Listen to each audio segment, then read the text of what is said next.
đứa con rồi? Dạ em lập gia đình được 12 năm, em có 2 cháu. Em ly hôn đến thời điểm này là được 5 năm. Con trai hay con gái em? Dạ 2 công chúa hết anh Quyền Linh. 2 công chúa giống anh đó hả? Gái lớn là nhiêu? Dạ gái lớn đang ngồi dưới sân khấu anh, 13 tuổi. 13. Cái nhỏ? Bé nhỏ năm nay lớp 1 ạ. Trời, mới lớp 1 à? Dạ em ly hôn từ lúc bé nhỏ mới có 8 tháng à. Trời ơi. Lý do gì mà con còn nhỏ mà mình đưa ra một cái quyết định như vậy chị hả? Nói chung trong cuộc sống hôn nhân mà một khi cuộc hôn nhân nó đổ vỡ thì mình cũng không đủ thừa cho nam hay nữ. Cảm thấy cái mối quan hệ hôn nhân nó tới thời điểm đấy nó không còn duyên nợ nữa. Dạ. Thì bản thân em là tự kết thúc cuộc hôn nhân đấy. 12 năm có 2 đứa con rồi. Dạ. Phải có cái gì dữ dội lắm có dẫn đến cái trường hợp như vậy. Em là người đơn phương ly hôn và quyết định sau 1 năm thì em mới ly hôn xong. Và em một mình em nuôi 2 cháu suốt 5 năm nay. Phụ nữ họ có thể chịu cực, chịu khổ được, nhưng mà để cảnh chung chồng thì em không cam được. Để cảnh chung chồng thì em không cam được. Rồi. Nên cái đó là cái quyết định em đưa ra một cuộc hôn nhân ly hôn, nó là như vậy. Dạ. Thôi nào, chúng ta không khóc nữa. Hỏi những người phụ nữ, có gì phải khóc hết. Chúng ta nhắc lại để nó là một cái dấu chấm ở trong cái cuộc đời của mình. Chúng ta không nên rơi bất kỳ một cái giọt nước mắt nào cho những cái chuyện quá khứ mà nó không hay như vậy nữa hết ha. Cố gắng lên. Dạ chào anh. Chào em. Câu chuyện bên đây tội nghiệp quá. Lan là Lan thấy tội nghiệp á, anh thấy thì sao? Nói chung là anh cũng đồng cảm. Dạ. Tức là câu chuyện của anh phải chăng nó cũng có một cái sự tương tự như vậy? Trường hợp anh nhẹ nhàng hơn. Nói chung là anh ly hôn được cũng 5 năm rồi nhưng mà sống với nhau thì chỉ chưa được 2 năm, nên tình cảm nói chung là chưa có dữ dội như bạn kia. Dạ. Con cái thì sao? Con cái cũng chưa có đứa nào. Chưa có luôn? Chưa có. Em thấy anh rất là xúc động. Điều gì khiến anh xúc động như vậy? Dường như nếu như mà anh không kiềm chế là anh đã rơi nước mắt rồi đó. Không, do anh là có hai cảm xúc tí thôi. Dạ. Nhưng mà hai vợ chồng ở nhau cũng mấy năm mà không có con. Dạ. Đó có phải là nguyên nhân để mình chia tay không? Cái đó có thể là một phần, hoặc là em nghĩ nó cũng có là một phần đó. Nếu mà có một bé thì em nghĩ chắc cũng em sẽ giữ lại cái cuộc hôn nhân của em vừa rồi. Dạ. Bây giờ em muốn có người yêu thế nào em nói thử xem. Anh mong muốn có một người phụ nữ như thế nào? Anh thì ngoại hình thì dễ nhìn, rồi biết lo cho gia đình. Chẳng hạn như mẹ anh cũng lớn tuổi, anh cần người về chăm sóc. Dạ. Anh thì hay đi nhiều, với lại biết dạy dỗ con cái, bớt lên mấy cái mạng xã hội này kia rồi. Sao vậy? Sao mà anh không cho anh ta đi lên mạng xã hội vậy? Anh nói thiệt chứ biết bao nhiêu cuộc ly hôn là từ 3 cái mạng xã hội đó ra. Đúng. Cái đó cũng là một phần đúng đó. Chẳng hạn chuyện gia đình mà cứ lên mạng chưa nói. chia sẻ với chồng mà thiên hạ biết trước rồi, chồng biết cuối cùng. Đó, mấy cái đó là không được đó. Rồi, cái đó cũng là một trong những cái điều mà chúng ta chú ý nha. Dạ. Nói ra cái ý kiến của anh này rất là hay đó. Em có những cái ưu điểm khuyết điểm gì em gái? Điểm yếu của em thì hay mềm lòng trước những cái hoàn cảnh hay là một cái gì đó, nói chung là hay mít ướt. Còn cái điểm mạnh của em thì là một khi em cương quyết bất cứ một cái công việc lớn nhỏ gì đó là em sẽ làm được nó, và em phải thực hành được cái khía cạnh của mình. Ví dụ em muốn đạt lên một cái đích thành công nào đó, 1 năm em làm không được, em phải 2 năm, 3 năm, trừ khi nào mà em thành công được cái mục tiêu em đặt ra thì em mới bỏ cuộc. Em muốn mẫu người đàn ông thế nào?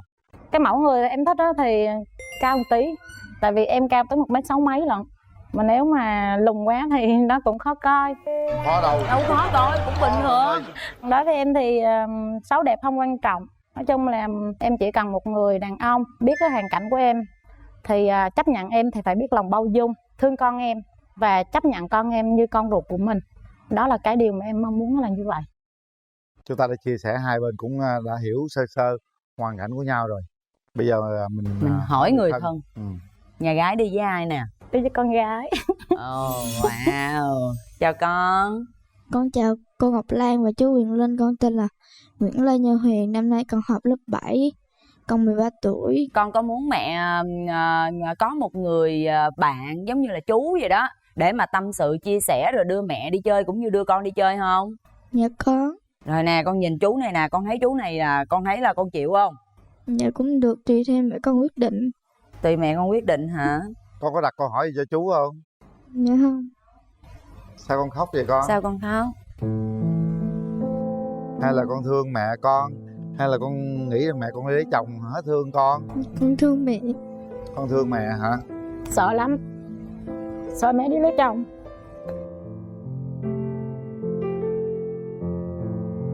Suốt 5 năm qua là một mình mẹ nuôi, nên mỗi lần mà thấy bạn bè mà ba của bạn bè chở về tâm sự với mẹ khóc hoài. Sao ba ở gần con mà không bao giờ thấy ba qua thăm con? Cháu nó đang mũi lòng là sợ em đi một bước nữa rồi liệu cái người đó có thương em không và thương hai chị em nó hay không, nên cái đó là cháu nó hơi bị mũi lòng. Em ở nhà em cũng có trêu cháu là nếu mà mẹ lên đó mẹ bấm nút mẹ chọn chú thì con có đồng ý không, thì cháu nó có trả lời thì nếu mẹ cảm thấy mẹ vui mẹ hạnh phúc thì mẹ đâu con sẽ ở đó, nên cháu nó trả lời với em là như vậy. Nên nó hơi bị mũi lòng. Nín nè, nín. Tại cháu nó đã thiếu tình thương của cha nên nó rất là sợ em đi một bước nữa rồi người ta lại không thương rồi này nọ kia. Con còn nhỏ lắm, con không có nên sợ những cái điều này ha. Cô Lan tin là mẹ con sẽ rất là sáng suốt để mà chọn một cái người đàn ông đồng hành với mẹ, cũng như là mẹ sẽ chọn được một người có thể yêu thương tụi con. Con hiểu không? Con muốn mẹ vui đúng không? Thế thì mình vui ha. Em ở ngoài ai cũng bảo nhìn em mạnh mẽ lắm, nhưng mà đúng em rất là mạnh mẽ. Em kiên trì trên cuộc sống, nghị lực lắm, nhưng mà đôi lúc mình cũng chạnh lòng á anh, chạnh lòng lắm. Có lẽ rằng những cái chia sẻ đó nhà trai cũng hiểu ha. Dạ. Em đi với ai? Em đi với mẹ em. À, có mẹ. Rồi, chào cô. Con chào cô ạ. Chào Quyền Linh, chào Ngọc Lan. Thì cô là mẹ của Trần Ngọc Nam. Cô thấy cái hai cái hoàn cảnh này nó giống như là cái chuyên tới hay sao nó tương đồng. Mà đối với cháu gái đây á, có thể có hoàn cảnh cô cũng rất là thương. Hai đứa con thì con cũng đừng lo.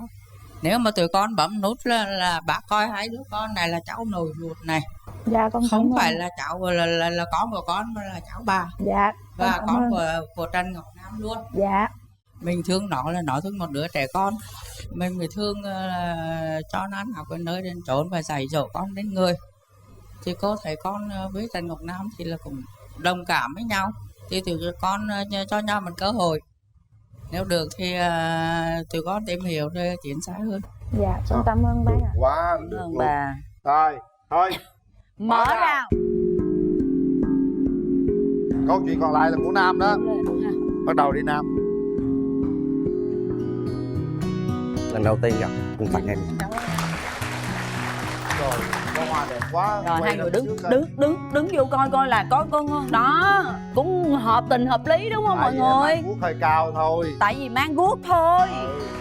Hai bạn về ghế ngồi đi. Rồi. Chúng ta đối diện với nhau trò chuyện đi các bạn. Em có câu hỏi gì cho anh không?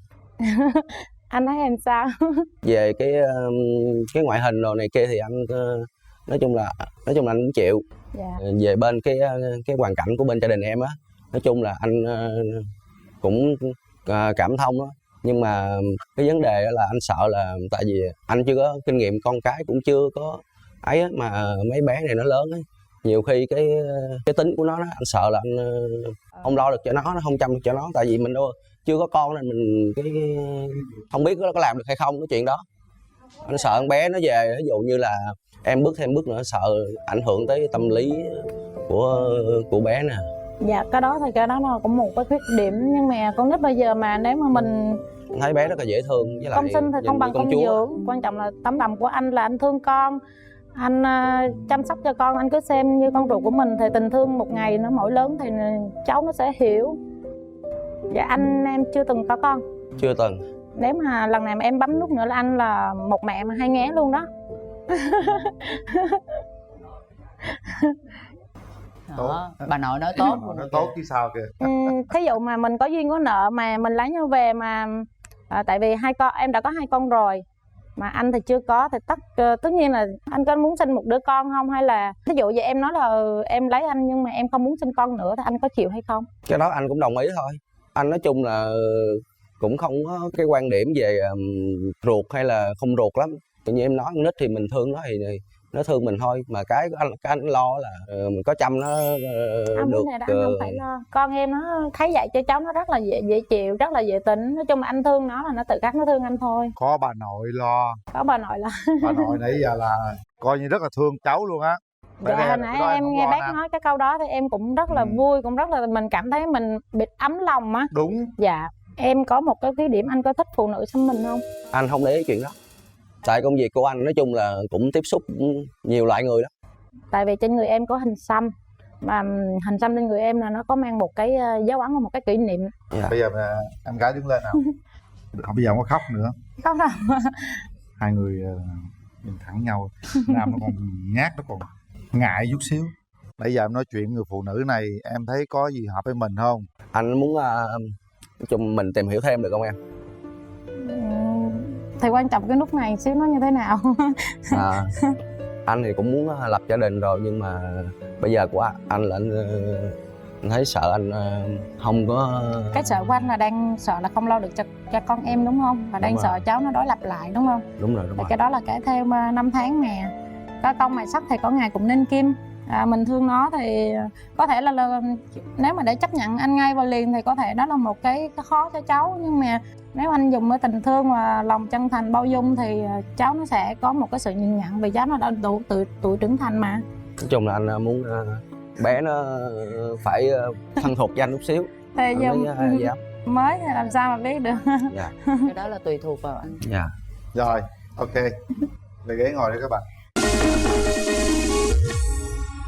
Hai anh chị sẽ quyết định sau 3 tiếng đếm của Ngọc Lan. 1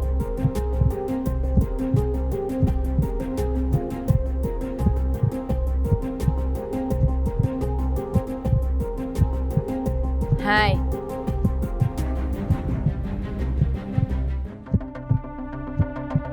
3. Hết thời gian. Nam không bấm. Anh xin lỗi nha, anh muốn tìm hiểu thêm. Dạ. Muốn tìm hiểu thêm. Em nghĩ là em muốn lập gia đình, nhưng mà em biết cái khả năng của em với lại cái tính cách của em á. Nhiều khi mà em chăm hai bé như vậy em sợ là em làm không nổi, sợ là sẽ phát sinh ra những cái chuyện mà mình không có nghĩ tới, không có lường trước được á. Với lại em cũng không muốn thay đổi cuộc sống hiện tại của bé. Em thấy nãy nói chuyện thì mày đi một bước em thấy bé rất là xúc động. Em muốn giữ nguyên cho bé để bé trưởng thành thêm tí nữa. Cũng hợp lý. Chúng ta đã đưa ra quyết định. Nếu vậy thì chúng ta có thể tìm hiểu thêm. Bây giờ sẽ là những phần quà dành cho các bạn. Chúng tôi sẽ gửi tặng các bạn một món quà, đó là một bộ sản phẩm nhãn hàng Amity trọn gói với các sản phẩm nước lau sàn, nước giặt, nước xả vải, nước rửa tay, nước rửa chén. Nhãn hàng Amity sẽ đồng hành với các bạn trong cuộc sống.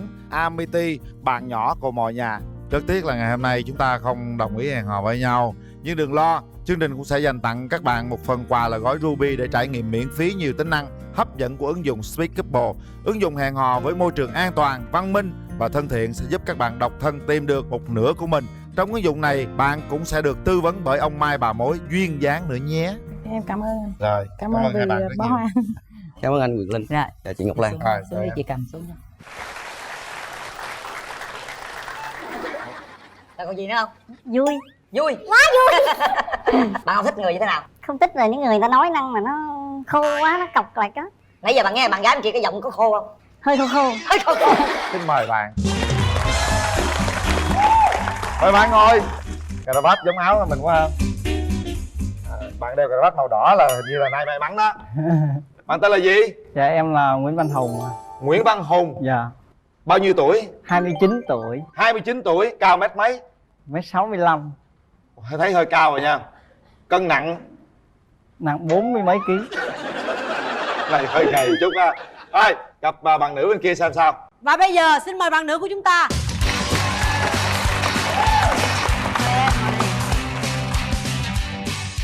Em tên gì?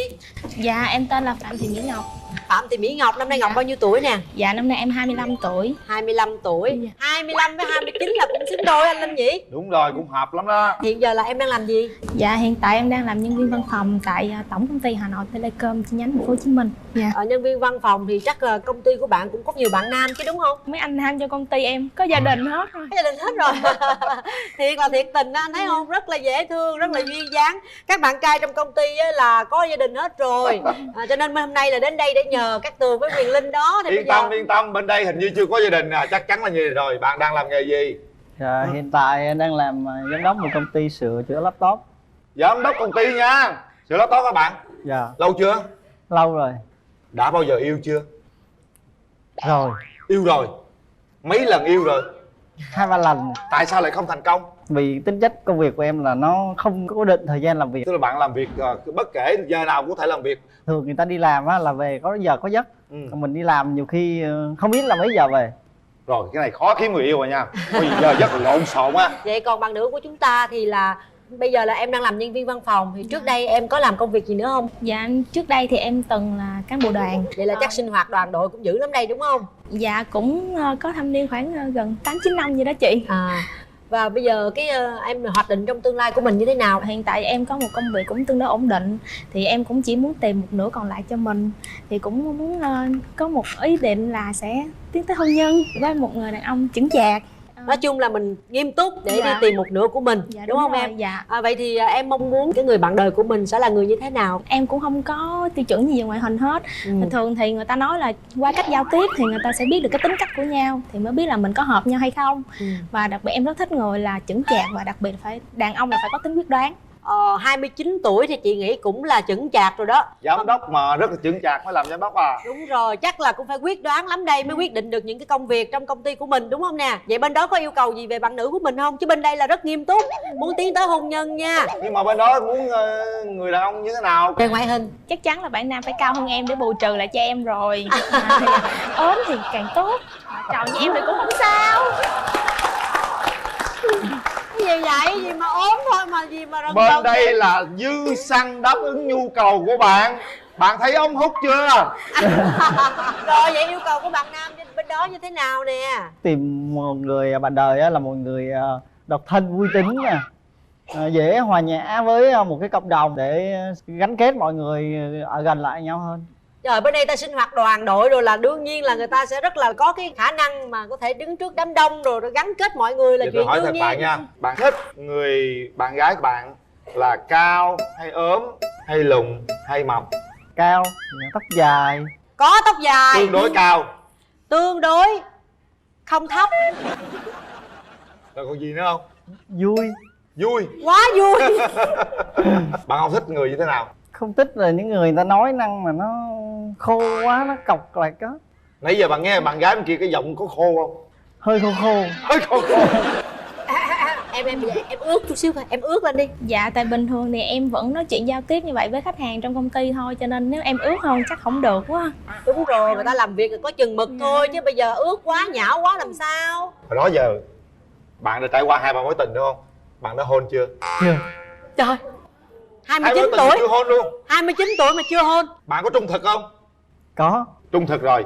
Còn bạn nữ? Em, đó giờ em có hôn chưa? Dạ có. Có ha, ta có đàng hoàng. Em nghe một người đàn ông 29 tuổi trải qua mấy mối tình mà không có hôn, em có tin không? Dạ cũng tùy từng trường hợp, cũng có thể tin được. Bên đây có niềm tin với bên kia rồi đó nha. Vậy thì em bao lâu rồi em không có bạn trai? Dạ chắc cũng khoảng hơn năm rồi. Hơn năm rồi cũng lâu rồi. Bao nhiêu lâu bạn chưa có bạn gái? Thôi bây giờ mình phải kết nối nhanh đi anh Linh ơi. 2 năm hả? 2 năm chưa có bạn gái luôn. Nếu này đồng ý hẹn hò, bạn có định là chúng ta sẽ tiến tới hôn nhân không? Có. Có. Rồi chắc chắn chứ. Dạ. Bạn nữ thế nào? Dạ bên đây ngay từ đầu là người ta nói người ta đã muốn tiến tới hôn nhân rồi. Nhưng mà chị hỏi em một câu nữa thôi, trước khi chị qua bên kia chị coi mặt bạn trai giùm cho em, là cái điều gì em mong muốn nhất trong cái thời điểm này khi mà em có bạn trai? Thật sự thì nói chung điều mong muốn nhất là mọi chuyện phải diễn ra một cách thật là tự nhiên. Tình cảm là xuất phát từ hai bên. Nói chung là phải có những cái quan điểm, những cái tính cách phù hợp với nhau, thì khi đó mình tìm hiểu nó sẽ đỡ bị khô và bị thôi, giống như anh đó nói vậy đó. Bây giờ chị sẽ coi mặt anh đó giùm cho em ha. Cái gì mà hồi nãy mà nói cái gì mà ở dưới mà vỗ tay rần rần rần. Ốm. Ốm nhom ốm nhách ha. Không ốm vừa vừa phải 65 kg. Chào chị. Chào em. Cái này hút trái dừa phải cần 5 cái ống hút nó mới hết được cái dừa. Hút một ống chừng nào mới hết. Sống mũi cao. Giò cò. Được rồi em, chị thấy là bên đó với em là cộng lại là bù trừ ra là vừa. Chị thấy rất là xứng đôi. Chà, câu này nói nghe dễ bí mật nha. Hai bên cộng lại bù trừ, không lẽ bạn này cao bạn kia thấp, không lẽ bạn này ốm bạn kia mập. Không biết phải giờ em đi coi thử coi sao nha. Muốn biết xem hồi sau sẽ rõ.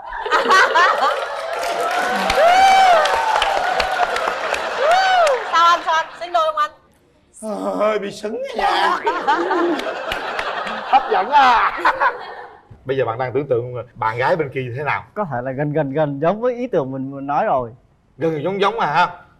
Vậy thì bạn có hồi hộp giờ chờ đợi cái giờ phút được gặp mặt không? Có chứ. Có. Vậy thì mình đừng làm mất thời gian của hai bạn đó Linh ơi. Rồi chúng ta kéo màn lên nào. nào. Mặt về nhau. Đừng có từ từ, đừng có liếc qua liền. Thấy siêu mỏng chưa? Từ phía sau là siêu mỏng rồi đó. Rồi xin mời bạn. Nhìn phía trước là mỏng lét luôn.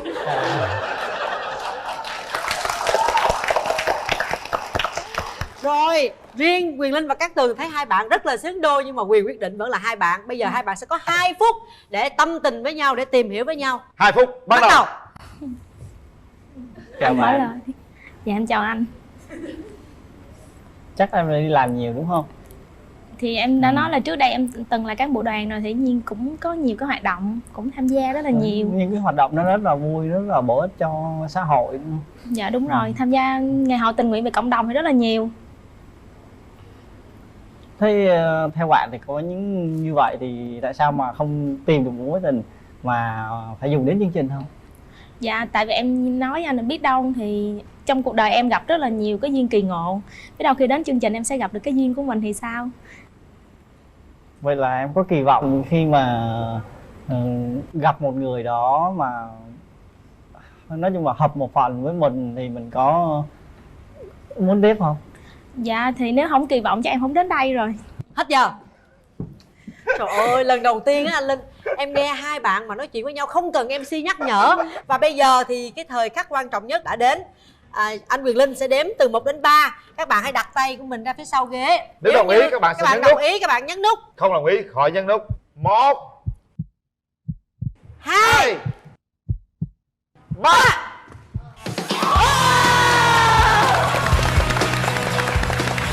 Khoe. Chúc mừng hai bạn. Ông trời đã sinh hai bạn ấy ra để bù trừ cho nhau, để hòa hợp với nhau, để tạo ra một cái điều gì đó đẹp nhất. Chúc mừng hai bạn. Lý do tại sao bạn lại hẹn hò với bạn nữ? Rất đơn giản là dễ hòa nhập với một cái cộng đồng, cũng giống như em thôi. Còn em, tại sao em lại chọn bạn trai đứng kế bên? Em thấy ảnh cũng là một người chịu khó làm việc. Thứ hai là ảnh cũng thích tham gia những cái hoạt động cộng đồng. Em rất là thích người bạn trai như vậy. Rồi, ý tưởng lớn là gặp nhau và mong rằng đây là một cái điểm khởi đầu cho một mối quan hệ tốt đẹp và bền vững của các bạn. Cảm ơn hai bạn đã đến với chương trình. Nói gì anh nói gì tôi nói gì tôi.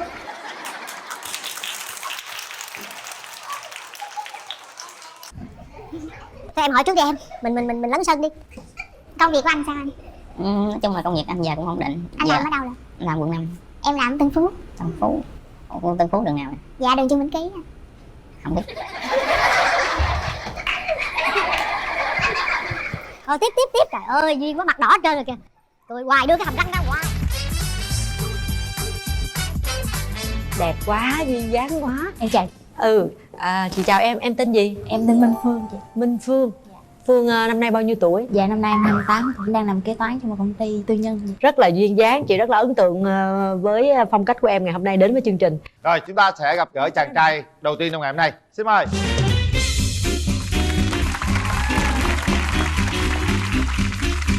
Xin mời bạn ngồi. Bạn bên kia, bạn nghe trên bên kia bạn Phương, 28 tuổi làm kế toán. Còn bạn tên là gì? Em tên là Nguyễn Minh Chí, 33 tuổi, làm điện công nghiệp. Sao ngồi hồi hộp như vậy? Ngồi thoải mái thôi, ngồi thẳng lên. Có bó hoa rồi yên tâm rồi ha. Phải tự tin lên chứ. Đó giờ mà có nhiều lần bạn tặng hoa bạn gái chưa? Dạ chưa. Chưa bao giờ? Dạ chưa. Không tin. 33 tuổi mà chưa tặng bạn gái cái bó hoa nào? Chưa. Vậy sao tao chịu? Không có bạn gái đâu, lấy gì mà tặng. Đúng rồi. Không có luôn. Không có. Bạn có để ý ai chưa? Có để ý thương một người nhưng mà thương đơn phương. Yêu đơn phương. Vậy là lâu lắm đúng không? Dạ lâu rồi. Bạn biết lý do tại sao bạn gái không yêu bạn không? Xấu trai. Xấu trai hả? Xấu cỡ nào lận? Cỡ chí tẹo chị. Trời ơi. Rồi cái gì nữa? Nhát gái. Nhát gái hả? Nhát gái làm sao? Gặp bạn gái chứ không dám thổ lộ tình cảm. Mai mốt gặp ai mình thích mình nào cái mình ôm hôn đại luôn. Được không? Guốc nó bay vô đầu. Trời ơi, cái gì mà đâu mà gì mà vuốt vai cái đầu nói nghe dễ sợ quá. Em dạ mang guốc không hay mang gì đây? Mang giày hả? Bên đây mang giày không có mang guốc. Còn em mà trước giờ em đã có mối tình nào chưa? Dạ có một chị. Cách đây bao lâu rồi? Cũng lâu rồi chị. Tại sao chia tay?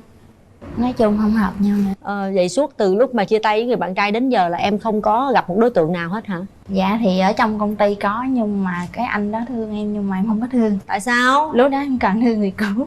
Nhưng rồi tới bây giờ thì anh đó không còn yêu bạn nữa hả? Dạ anh ấy yêu một chị trong công ty lại. Trời đất ơi, vậy là lỡ một cơ hội rồi. Bởi vì tình duyên đến là mình phải bắt chụp liền, không có để nó qua nữa. Cho nên hôm nay mà thấy được là phải chụp liền nha. Chụp liền nha. Bên đây là lâu lắm là chưa có người yêu đó nha, cũng muốn yêu lắm rồi đó. Bạn nam, ngoài cái công việc đi làm ra thì bạn còn sở thích của bạn là làm gì nữa? Dạ, một là ở nhà đọc truyện với chơi game. Bạn thường đọc truyện gì? Truyện tranh. Truyện tranh hả? Tại phải 30 tuổi đọc truyện tranh. Đọc nhiều không? Không biết nhiều không mà giờ tổng cộng số truyện của em là khoảng 1.700 cuốn. Trời đất ơi, 1.700 cuốn trong gia đình mà đọc hoài luôn. Cứ đi làm gì đọc truyện. Vậy đâu có quan tâm về tình yêu đâu. Tại xấu trai đâu biết rằng không ai thương mình rồi quan tâm chi. Không lẽ mười mấy năm qua bạn chỉ có đọc truyện không hả? Rồi, mày ế phải đọc. Ngoài thêm đọc truyện ra bạn còn có xem phim hoạt hình không? Dạ có. Cái này hình như mới có 6 tuổi à. Rồi phim hoạt hình coi phim gì em? 7 viên ngọc rồng với Doraemon. Doraemon bên này nó coi Doraemon hả? Dạ. Bên đây là Doraemon. Rồi em nhà có nhiêu cái chuyện? Dạ không, em ra ngoài mướn thôi mà chị. Ăn ngoài mướn ha, 21 khỏi mướn. Qua anh đó lấy coi khỏi mướn, đỡ tốn tiền.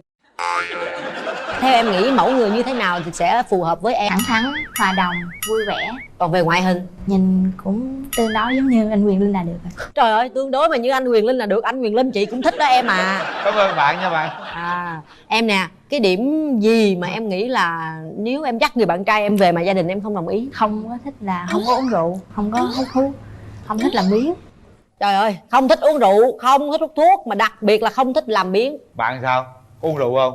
Không. Hút thuốc không? Có nhỏ xíu vậy trời. Hút nhiều không? 2 ngày gói.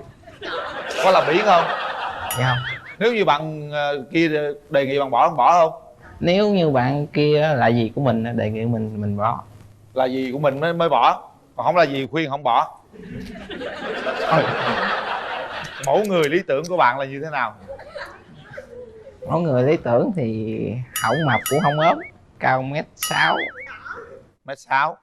Có đủ hết trơn á. Gì nữa? Nhiêu chung đó được. Nhiêu đó thôi ha. Rồi để xem thử coi thế nào nha. Em cần nói đi trước khi ảnh kể ảnh. Mình thích cao nhiêu, lùn nhiêu, mập nhiêu? Dạ cao cỡ anh Quyền Linh là được. Anh Quyền Linh nó không có cao. Nãy giờ em cứ anh Quyền Linh hoài vậy trời. Vậy là khen quanh đúng không? Cái gì mà cứ đúng không em? Dạ. Em thấy anh đẹp trai không? Hiểu. Thì cảm ơn em nhiều nha. Hy vọng em sẽ thích các bạn giống anh. Các bạn này nó hơi chậm chút xíu nhưng mà hiền không sao. Không sao đâu anh, chậm mà chắc. Chậm chắc đúng không? Đúng. Ok. Thấy được á, thấy được á. Anh thấy được chứ em đâu thấy được đâu. Hả? Anh thấy chứ em đâu thấy được đâu. Rồi để chị coi có giống anh Quyền Linh không nha. Bây giờ anh Quyền Linh 10 điểm để coi anh này mấy điểm nha.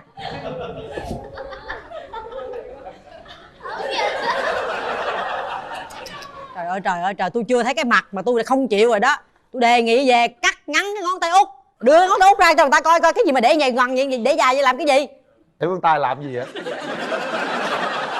Hả? Theo bạn để ngón tay để làm gì? Dảnh lên nữa. Chỗ nào ngứa đi gãi. Trời ơi trời. Rồi đứng lên coi cao bằng anh Quyền Linh không? Dạ thấp hơn thì. Đứng lên coi là được mấy điểm so với ảnh. Linh đứng coi anh Linh. Nói đâu anh Linh đánh cao, tại vì tóc anh chĩa lên á, để tóc dài chĩa lên là bằng ảnh à. Rồi về chiều cao là được. Quan trọng là tâm hồn thôi, chiều cao không quan trọng đâu. Rồi ngồi xuống đi bạn. Đúng rồi. Vậy các Tường cứ soi mói người ta quá. Soi cái gì, tôi mới quay qua thấy cái ót không mà đưa ngón tay đâu quắt tôi vậy là sao mà tôi đâu có ngứa đâu mà gãi tôi trời. Nói chung là cũng gần giống anh Quyền Linh. Chị hy vọng là em sẽ thích người bạn trai ngồi kế bên kia. Bây giờ chúng ta hãy cho hai bạn đối diện trực tiếp với nhau để có những giây phút tâm sự trực tiếp với nhau để xem có quyết định chọn nhau hay là không. Rồi xin mời. Mời kéo màn lên. Chúng ta có 2 phút để nhìn nhau, để trò chuyện với nhau, quyết định xem có đồng ý hẹn hò không. 2 phút bắt đầu.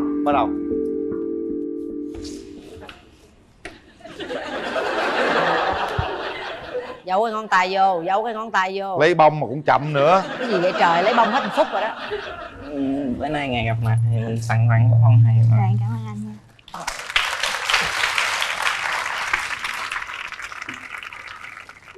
Trời ơi, từ tốn dễ sợ. Nói đi. Có 2 phút thôi đó. Cãi hoài. Nói gì anh? Hả? Nói gì? Nói gì ông nói gì thì nói gì tôi hỏi tôi.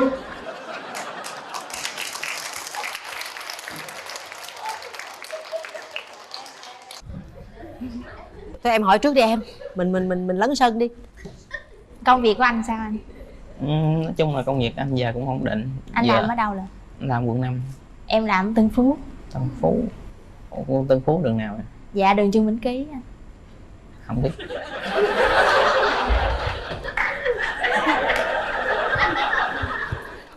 Tiếp. Trời ơi, duyên quá, mặt đỏ hết trơn rồi kìa.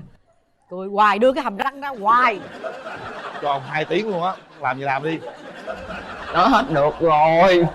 Sao hết được? Sao nhìn tôi, nhìn kia, nhìn tôi chi? Cố gắng đi. Ủa vậy nhà em ở nhà với mẹ hả? Dạ. Ủa mà... Khoan xí cho hỏi cái này. Nãy nói tên gì vậy? Dạ. Nãy nói tên gì vậy? Em tên Minh Phương anh. Minh Phương. Dạ.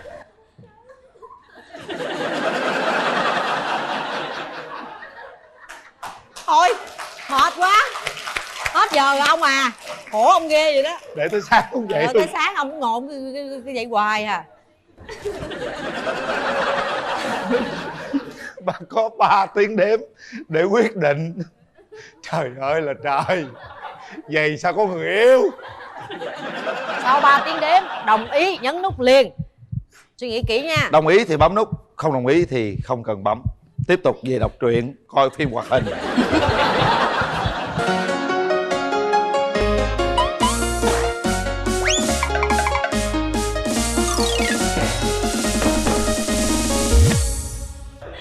Một, 2, 3.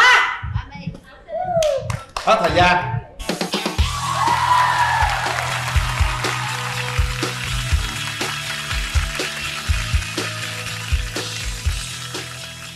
Sao giờ cảm giác thế nào? Tim nó nhảy ra ngoài. Ở ngoài hả? Sao bạn đồng ý bấm? Em lụm vô. Gung quá lỡ bấm luôn. Còn em sao em được đồng ý chọn cái bạn trai kế bên vậy? Chị thấy không có được gì hết trơn á. Từ từ thì em tìm hiểu thêm. Từ từ tìm hiểu thêm ha. Dạ. Đố không hùng bạn cái được á. Nắm tay, 2 người nắm tay cái đã, nắm tay cái coi. Mọi người muốn 2 người hôn nhau cái đâu?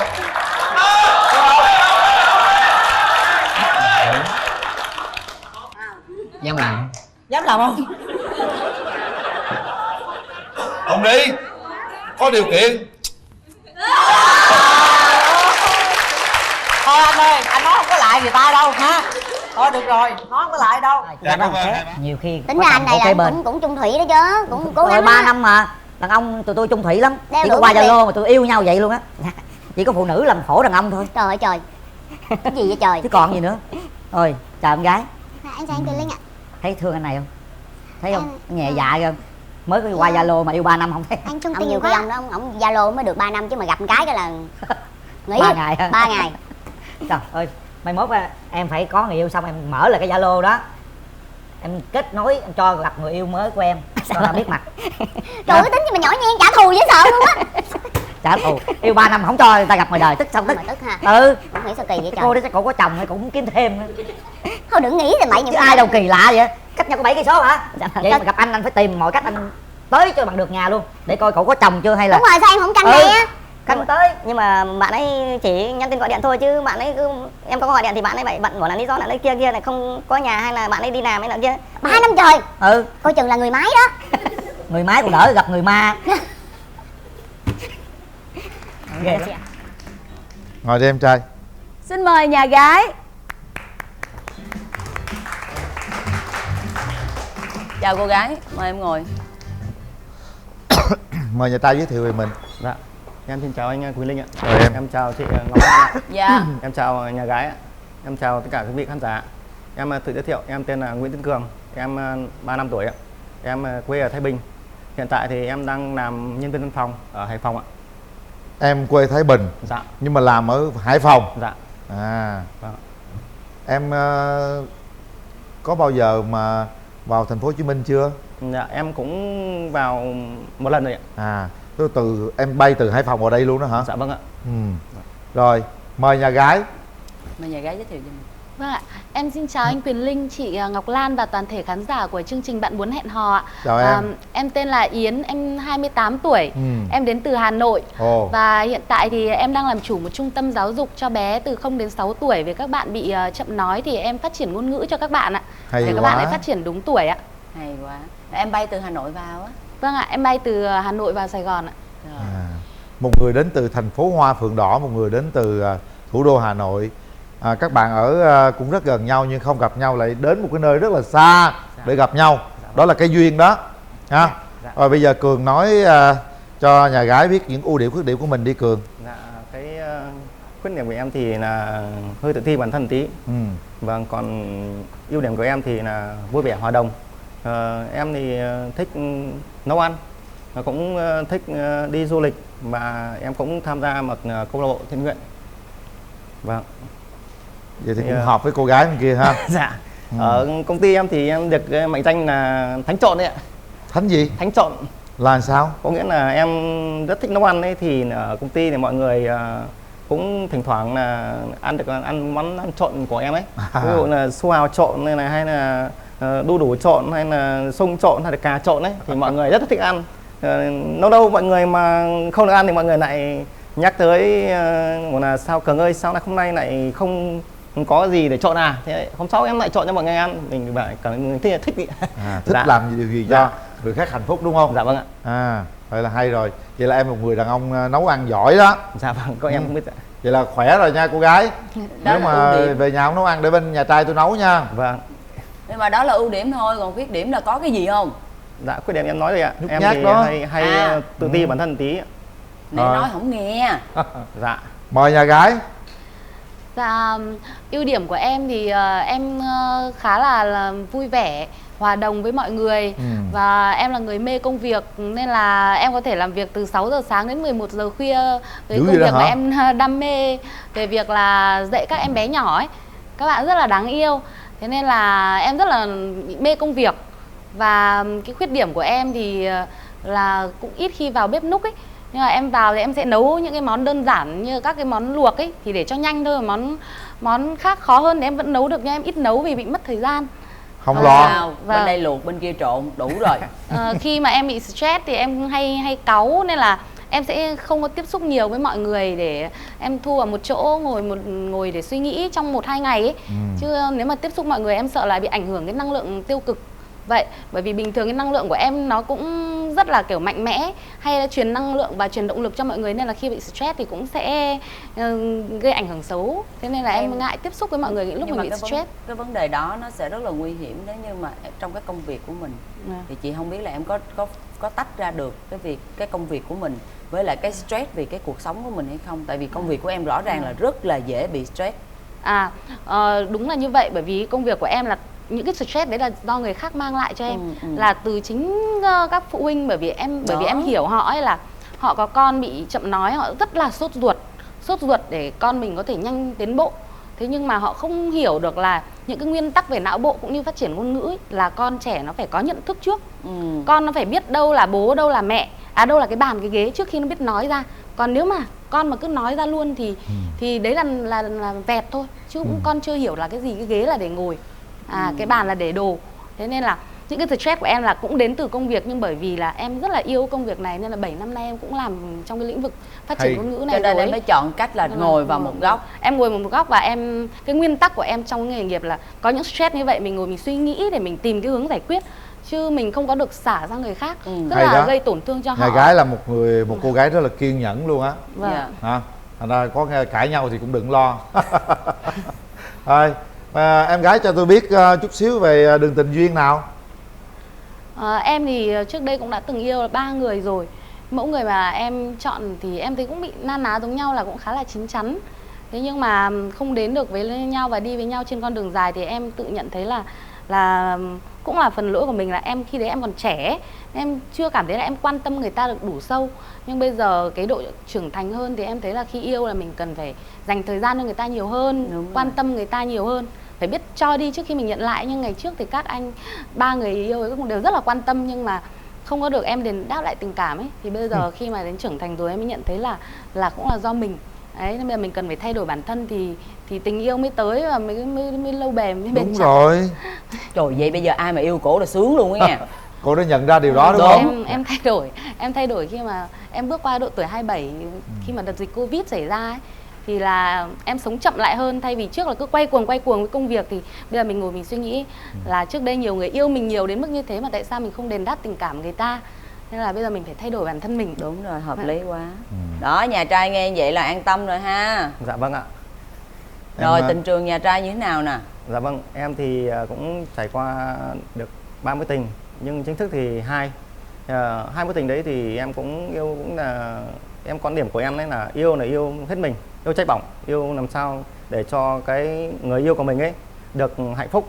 Nhưng mà do nhất công việc của em đấy, nên lại em cũng hay phải, trước thì em cũng mở một quán ốc hải sản thì em cũng bây giờ có rất là bận, đâm ra là nhiều khi em cũng không để ý với bạn gái nhiều lắm. Thì khi em phát hiện ra bạn ấy có người khác thì em cũng chia tay. Còn mối tình thứ 3 thì cũng thật ra là kể ra thì nó cũng là một cái gì đó mà đến nay em cũng chưa hiểu nổi mà tại sao em lại yêu người ta như vậy. Bởi vì em quen bạn ấy cũng 3 năm trời mà chỉ nhắn tin gọi điện trên Zalo thôi ạ. Thế là bạn ấy cũng trả lời em, thì hai người nói chuyện với nhau thì cũng là rất là vui vẻ, mà cũng muốn em bảo là xác định đến với nhau thì cho nhau cơ hội để chúng ta tìm hiểu nhau, gặp nhau ngoài đời.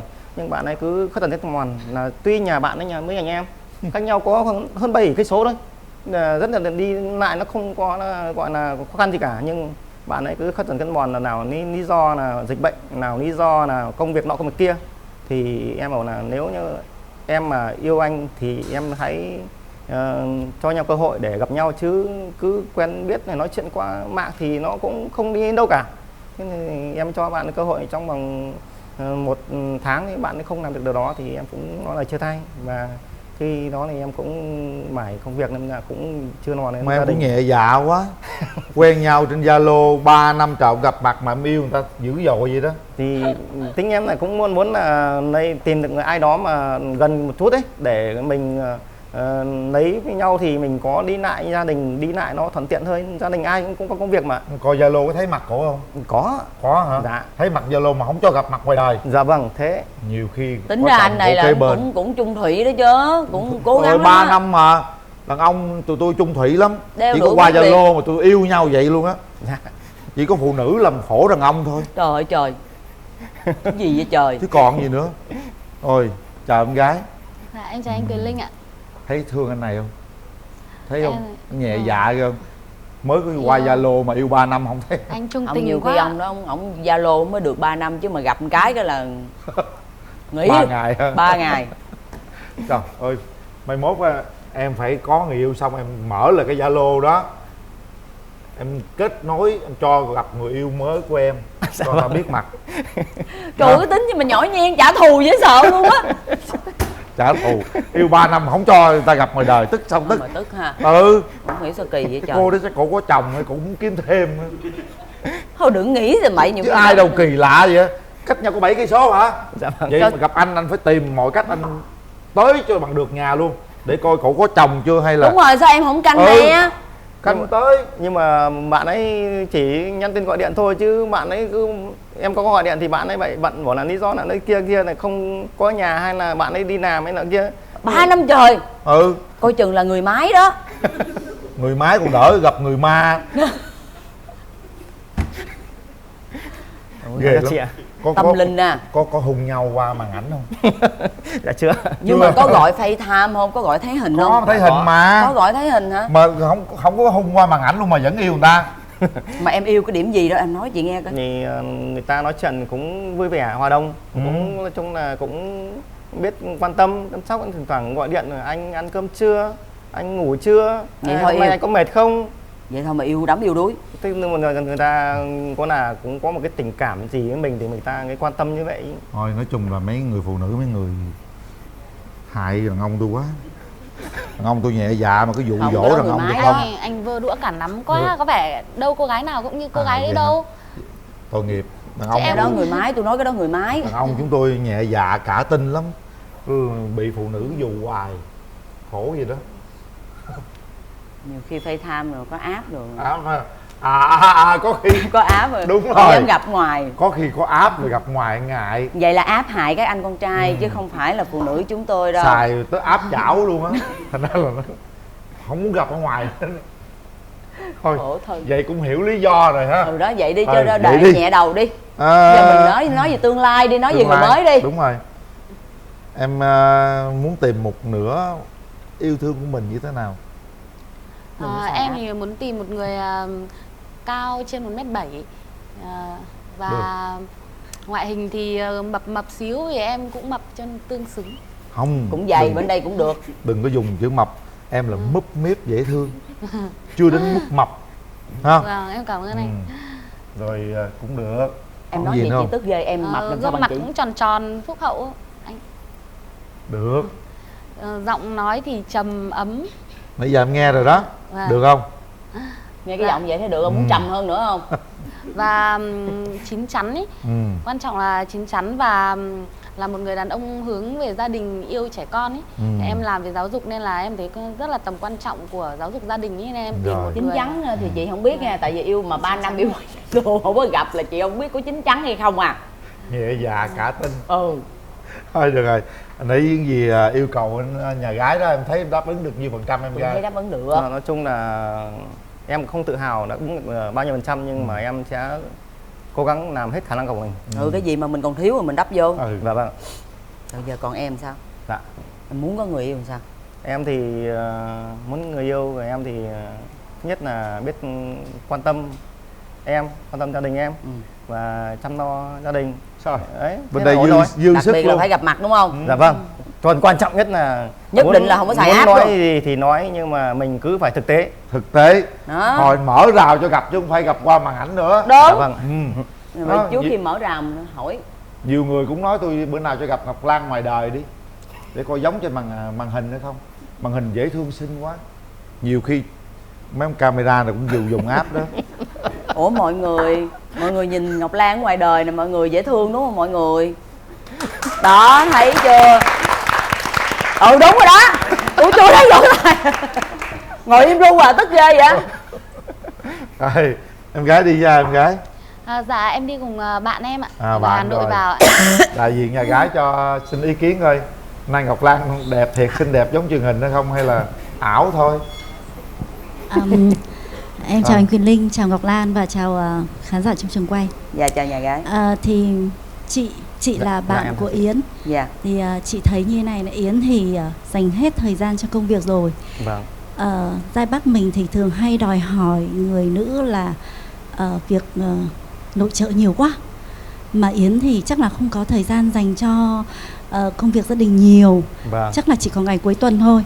Mà em thì chị thấy em cũng ngoài đi làm em cũng có thời gian mở thêm nhà hàng nữa. Thì chị nghĩ là bây giờ phải một trong hai người bớt lại. Mà cái sự nghiệp của Yến thì đang trong đà như thế thì em hy sinh một chút. Thế với cả thứ hai là hai bạn chị non nắng, hai bạn, một người Hà Nội, một người Hải Phòng, thì cũng phải sắp xếp như nào để mà gặp nhau. Còn Yến thì chị thấy là hai người có tường phu thê đó, thì hai người cứ bấm nút cho nhau theo chị thì lên bấm nút và cho nhau điều kiện. Bởi vì Yến á, thì cái gu của Yến á, thích đàn ông khá là có tuổi, nhưng mà chị thấy bạn này cũng ok nha. Mà chị thì chị thích theo chị là lứa tuổi này nó là phù hợp. Thế thì chị thấy cũng ok đó. Còn Yến thì bạn ấy rất là yêu công việc, thì em cũng tạo điều kiện. Chị nghĩ là cũng hai bên tạo điều kiện nhau. Còn tính cách thì mới qua đây vài câu chuyện thì vài cái câu chuyện thì chị nghĩ là chưa hiểu nhau lắm, thì mình để thời gian rồi trả lời ha. Dạ vâng ạ. Xin hết. Cảm ơn chị. Nhà trai mình đi với ai? Dạ em đi với bạn thân em ạ. Dạ. Dạ em chào anh Quyền Linh, chào chị Ngọc Lan, chào toàn thể quý khán giả. Em thấy bạn gái bên này cũng rất là dễ thương, nói chuyện là đáng yêu. Em thấy hai bạn rất là hợp nhau ấy. Dạ, mong hai bạn cho nhau cơ hội để tìm hiểu sâu hơn. Dạ, cảm ơn. Cảm ơn hai bạn rất nhiều. Cảm ơn hai họ luôn. Bây giờ thôi mở rào đi để hai anh chị gặp mặt nhau.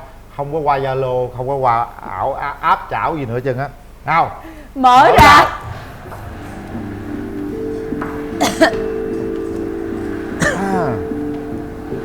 Đó, cô gái đang hiện diện trước mặt em đó là thật nha. Chào em. Chào.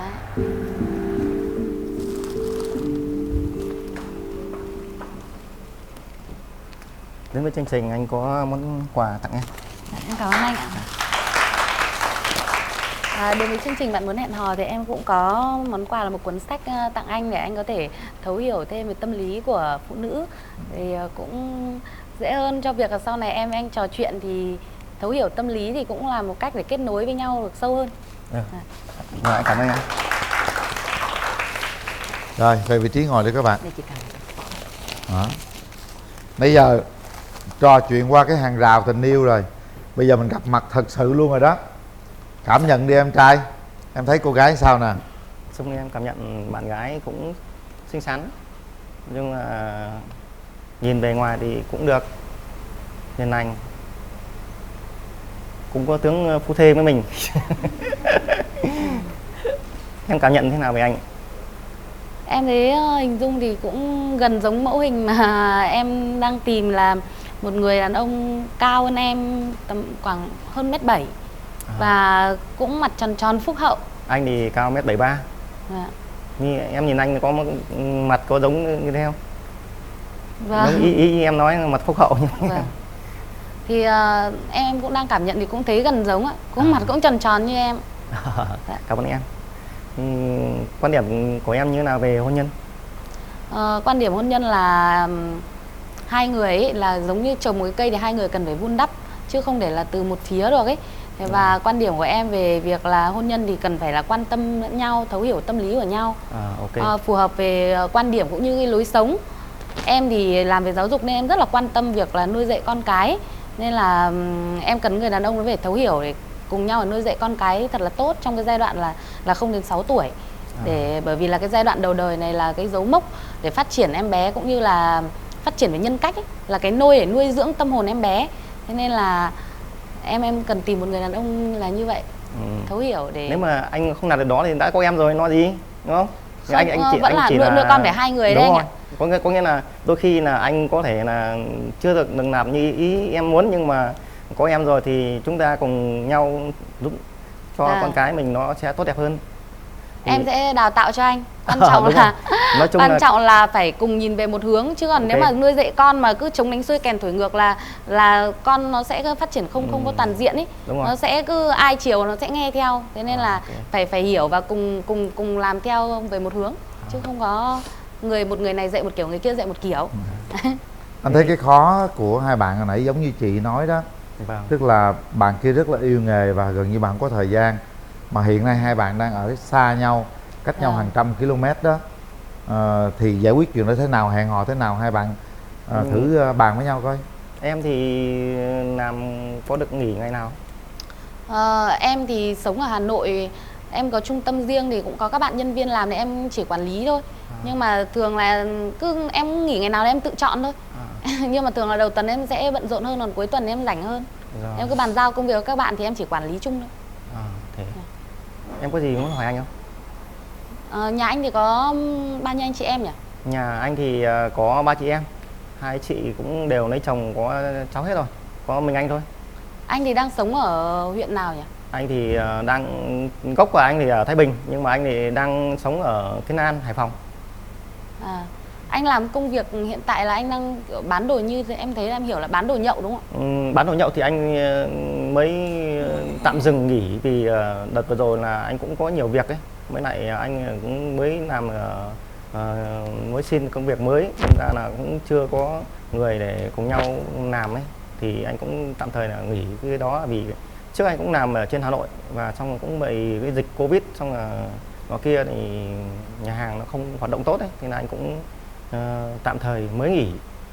đang nếu mà Royal xin được gửi tặng cho hai bạn. Rất tiếc thì cặp mũ này không được đi cùng nhau rồi. Hy vọng rằng ngày nào đó nó cũng sẽ đi cùng nhau đó chứ. Dạ, không hay. Rồi, cảm ơn các bạn đã tham gia chương trình. Rồi, mời bạn.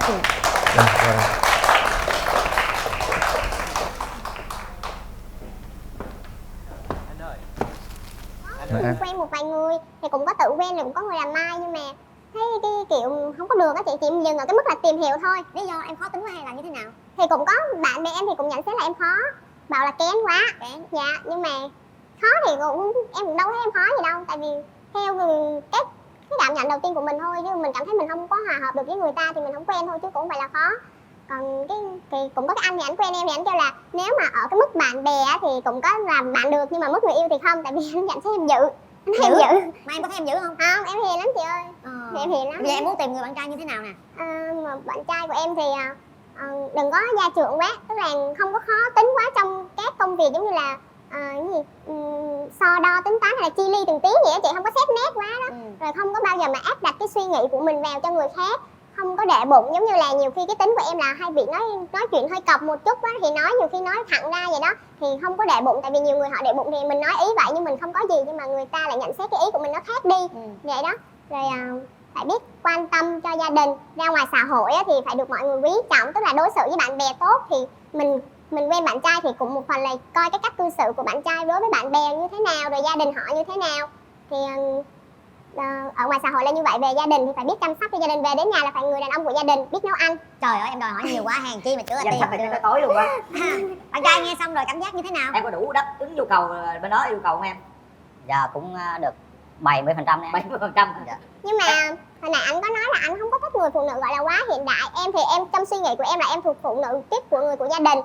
Nhưng mà ý em là em có xăm một cái hình xăm nhỏ, anh có chịu không? Đâu. Có xăm nhỏ đó em. Xăm cái gì để chị coi trước coi. Xăm chỗ nào?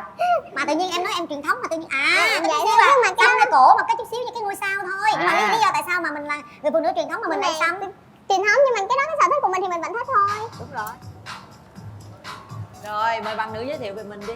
Dạ, đầu tiên thì em xin chào anh Quyền Linh, chào chị Cát Tường, chào anh bên cạnh và chào quý vị khán giả.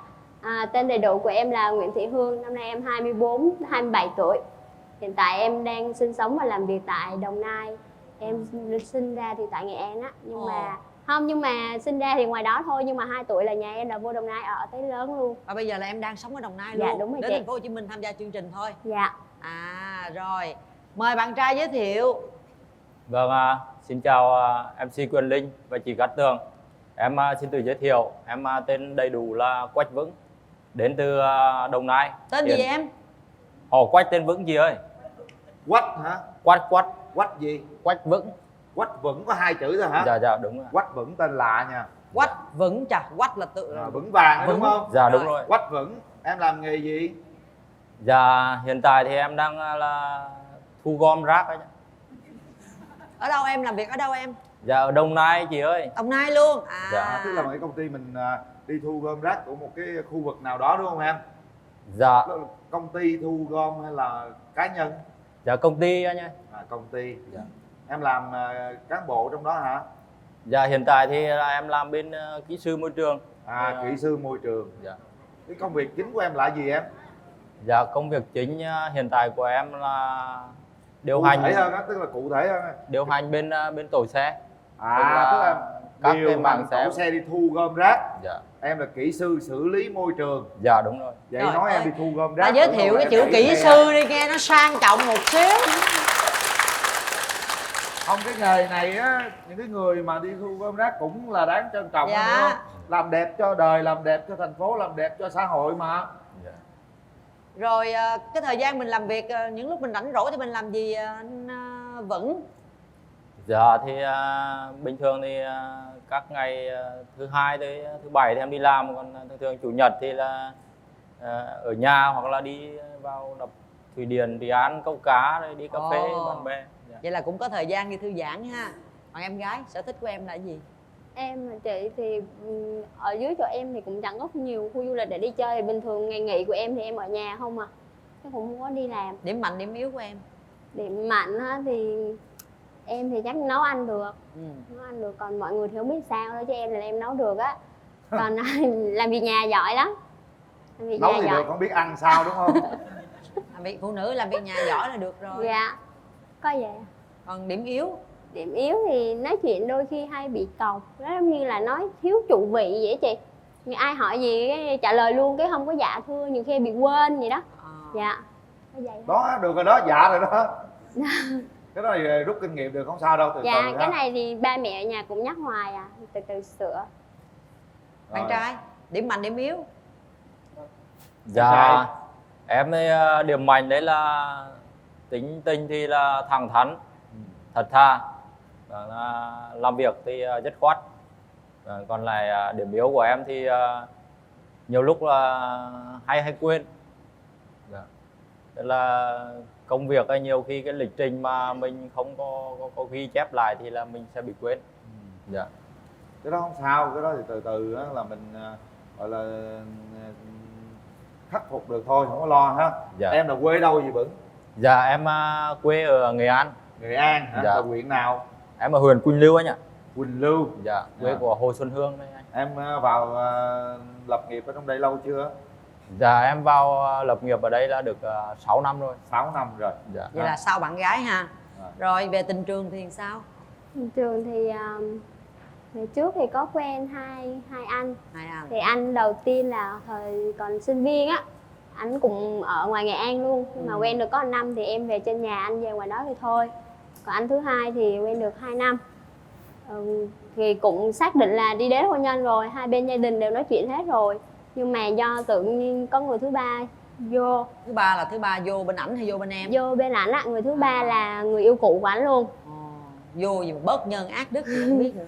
Là coi chuẩn bị đến đám cưới luôn rồi vô rồi cái thôi. Vô cái thôi. Trời. Với lại cưới họ cũng lèn èn quá. Thấy cái kiểu mà cưới thì cưới dứt khoát luôn đi, cứ hứa hẹn đấy thôi. Tại Có vì người người ta chưa muốn đó, kiểu Dạ. người ta còn lèn àn, có người thứ ba nữa. Thôi chấm dứt, bớt đau khổ. Bây giờ nghe anh bên kia coi tình trường ảnh sao ha. Em trai em trải qua mấy mối tình rồi? Dạ em trải qua 2 mối tình anh. 2 mối tình. Vâng. Tức là trước kia học ngoài Hà Nội thì là có quen qua 2 mối tình.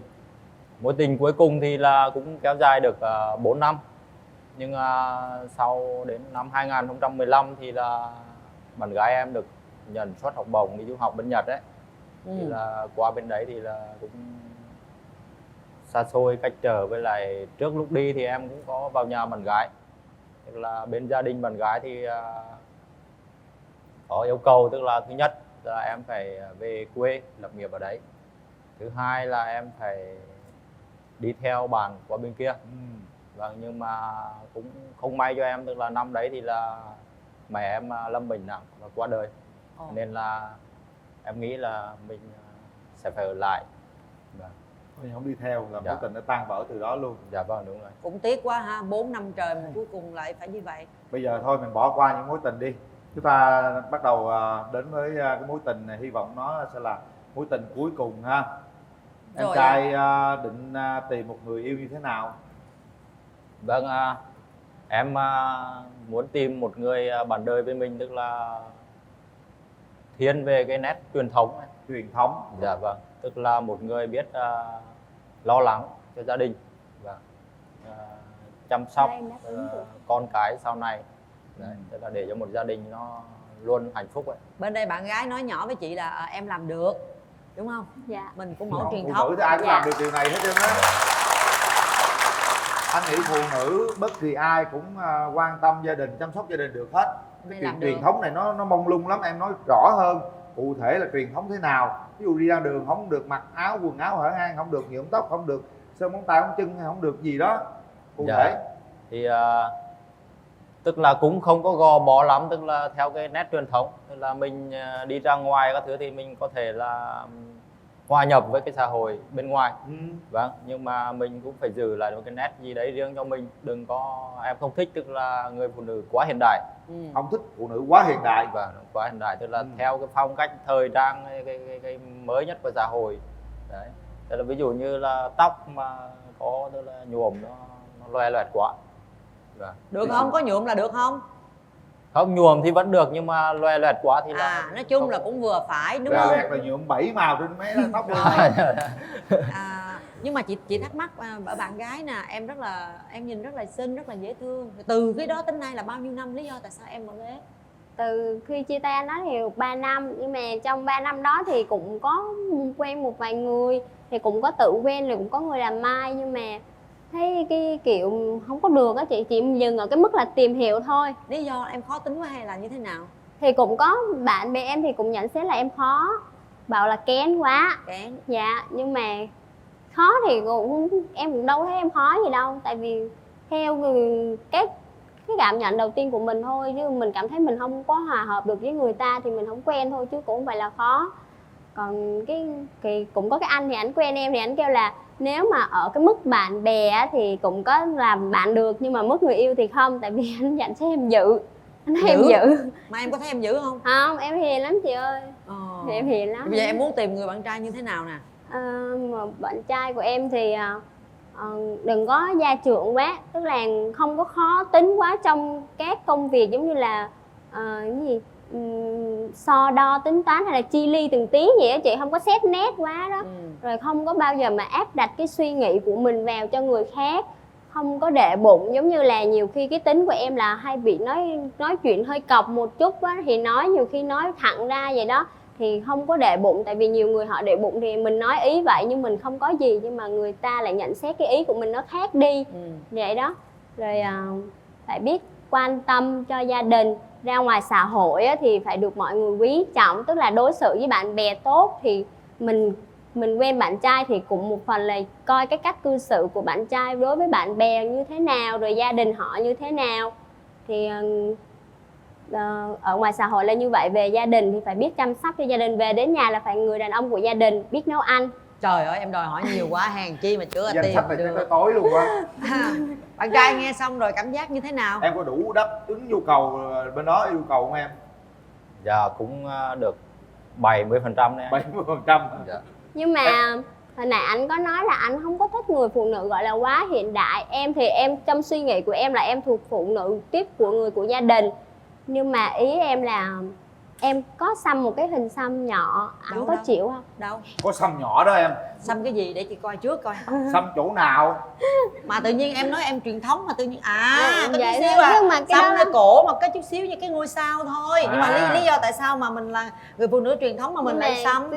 Truyền thống, nhưng mà cái đó cái sở thích của mình thì mình vẫn thích thôi. Đúng rồi. Nhưng mà xăm xong rồi sau này mẹ không có thích, làm mẹ buồn quá thì cũng không muốn để nữa. Mà tự nhiên tại sao em đi xăm cái hình xăm này, động lực nào? Không có động lực gì hết á, tự nhiên rồi đó đi thì con bé làm chung với em á, nó mở cái hình lên nó thấy đẹp quá, nó kêu chị ơi chị đi đi, cái hai chị em rủ nhau đi. Nhưng mà tức là chị đến để hỏi thôi chứ chưa có ý định xăm, hỏi thì thấy mắc quá thì đi về. Nhưng mà cái bà chủ tiệm xăm bà kêu chứ hai đứa làm gì thì làm, chứ hai đứa là mở hàng đầu tiên cho cô á, đến mà không xăm rồi cửa hàng của cô ế đó. Hai chị em sợ quá xăm luôn. Trời đất ơi, sợ ta lúc Phong Long đó. Sáng sớm thì sao đi, muốn đi hỏi thăm không? Em đi khi 12 giờ á chị. Vậy cái tiệm nó bị ế 12 giờ mà chưa có người Em mở bây hàng. giờ á là cái chuyện xăm cái ngôi sao có sao không em trai? Dạ em nghĩ là không sao. Không sao đâu. Vâng, Chừng nào xăm cái đầu lâu nó có sao. Ngôi sao có tí xíu à. Rồi, bây giờ thấy là mẫu rồi người, đó. mẫu người của Để bạn đó. trai làm sao? Mẫu người bạn trai sao em nói anh nghe coi sao, anh coi được không? Màu người bạn gái chứ anh. Bạn gái. Sao? Màu người bạn gái thì nhung cao khoảng 1m50 trở lên. 1m50. Rồi, được. Có. Vâng. Không ai cao 1m40 đâu sợ. Thì vui vẻ, hòa đồng. Vâng. Là biết quan tâm tới gia đình và biết đối nhân xử thế, tức là với anh em bạn bè đồng nghiệp hay là với mấy cái này người thân trong gia đình. Phụ nữ dư sức rồi, cái nào khó hơn Có gì đi. khó không thì ngoại hình về gì Dạ. đó. Em chỉ cần thế thôi. Cần thế thôi hả? Dạ. Vậy thì chắc chắn được rồi, anh biết chắc cô bên kia được đó. Dạ. Bây giờ anh sẽ qua xem để coi hợp với đàn trai mình không nha. Dạ. Hai bên đây bữa nay giờ nhìn qua cái hàng rào thôi có liền đó. nhà nàng ở cạnh nhà tôi ha, cách nhau cái dậu mồng tơi xanh rờn. Không có mồng tơi, bông Này hồng. không mồng tơi, này hoa hồng. À. Hello trời ơi, xinh quá, xinh lắm em. Không có được đứng lên đâu nghe. Này ông Mai cho coi chứ. Dễ thương lắm. ha. Chà, vậy anh nghĩ truyền thống cũng được, mà hiện đại cũng được, xăm hình cũng được. đâu có thấy đâu, anh nhìn có thấy gì đâu, không Cần thấy gì gì thấy. đâu. Đó. Xăm vậy nó mới bí ẩn, Đúng nó mới rồi. đẹp. Chứ ai tự nhiên ví dụ xăm cái ngôi sao ngay cái trán là thì sống rồi. Ha em gái ha. Em có hay ghen không? Ghen thì cũng có nhưng mà tùy thôi. Ghen quá thì qua quá được. Đúng rồi, phải tùy theo ha. Ghen phải đúng. Rồi. Nhưng mà em có đồng ý về Nghệ An làm dâu không? Xa quá. Xa quá hả? Xa quá. Xa quá. Xa không? Dạ, hiện tại thì là em tính là lập nghiệp trong này. Đó, lập nghiệp ở đây rồi. Không được. Chừng tháng về một lần được không? Dạ được, tại vì quê nhà em cũng ngoài Nghệ An mà. Quê Nghệ An, vô Dạ. đây từ nhỏ. Nhưng mà giờ ai ngoài đó? Dạ có cô dì chú bác ở ngoài á. Ồ, hay quá. Huyện nào? Dạ huyện Minh Thành. Hả? Minh Thành. Yên Thành. Yên Thành. Yên Thành xa hơn Quỳnh Lưu ha. Dạ. Lưu xong mới tới Yên Thành. Rồi, được rồi đó. Anh thấy ổn đó. Dạ. Cho em nói thêm về Rồi, bạn nói đi, trai. nói đi em. Tức là em thích bạn trai phải sống giản dị nha, không có đua đòi, sống giản dị như anh Ồ. Quyền Linh vậy đó. Như anh hả? Kỹ sư Không có mà. không có trau chuốt vẻ bề ngoài quá. Kỹ sư hút rác mà trau chuốt bề ngoài chi. Đâu biết được đâu chị. Nhưng mà anh mặc thì phải có gu, giống như là tùy hoàn cảnh, đi tiệc đi đồ đi chơi thì nếu tức là phải có Đúng gu anh rồi, mặc đi đó. chơi phải bận đồ khác, Dạ. đi hút rác là bận đồ khác. Anh đi chơi cũng như đi hút rác. Cũng như nhau luôn. Miễn sao thoải mái được rồi. Dạ. Ha? Còn gì nữa không? Có cái gì em Còn không gì thích nữa ở người bạn trai nữa không? Nói cho ông Mai nghe luôn. Ở nhà nghĩ nhiều nên lên đây không Hả? nhớ. Ở nhà nghĩ nhiều quá mà lên đây quên quên rồi. Trời ơi, thôi một lát gặp ảnh rồi nói chuyện với ảnh luôn. Để tôi qua tôi coi cho. Ở Giản nhà dị nghĩ như nhiều anh nha lắm. em trai. Bây giờ Đó, quên rồi. đơn giản thôi. Bạn Ngoại trai hình. Ngoại hình hả? Ngoại hình đi Mắt mũi miệng chiều cao cân nặng. không có bị hô, không bị hói là được rồi. Còn cao thì cao hơn em đi, để sau này đẻ con ra thì cũng cao. Hay quá, biết canh ông Mai về mới dám nói đừng hô đừng hói. Ổng đứng đây mà nói là ổng giận luôn. Tôi dị ứng cái chữ hói lắm á nha. Chào kỹ sư. Đâu có hói đâu. Dạ. Có đồ chơi ha. Thôi để vậy cho nó bí mật. Dạ. Em, Vâng. em làm công việc đó lâu chưa? Dạ thì em làm hiện tại đã được năm thứ 6 rồi chị ạ. À, sống ở đó giờ mình đang sống với ai em? Trước thì là em sống với lại anh trai, anh chị. Vâng. Nhưng mà sau này thì em chuyển ra, em mới chuyển ra ở ngoài. Rồi kế hoạch lập gia đình mình sao? Nếu được thì chừng nào mình tiến tới hôn nhân? Kế hoạch thì là thứ nhất là sẽ nghe theo phía bạn gái, gia đình Hay bạn quá. gái. Vâng. Nhưng mà còn lại với em thì là em đã chuẩn bị mọi thứ sẵn sàng. Vâng. Sẵn sàng là cái gì? Dạ. Tức là lúa thóc đó chị, tiền. Tiền rồi, tiền. Có lúa rồi Nhà đó. cửa, nhà Dạ, cửa dạ. sao em? Nhà cửa thì hiện tại Ở đâu? thì em mua đất ở dưới kia rồi, chứ còn lại thì nhà thì chưa có.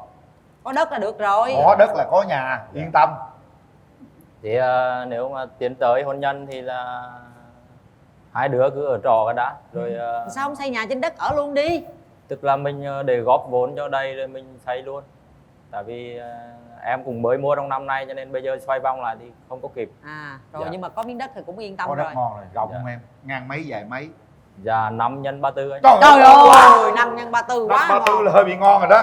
Nhà anh có 4-15 rồi đó. Xây ngắn ngắn thôi để miếng đất rồi trồng rau trồng đồ ha, rau Ngon sạch lành, ăn 34 ha. dài ngon rồi. Nhưng mà nó nghe nè, em có ghen lắm không? Bạn gái hơi đẹp à?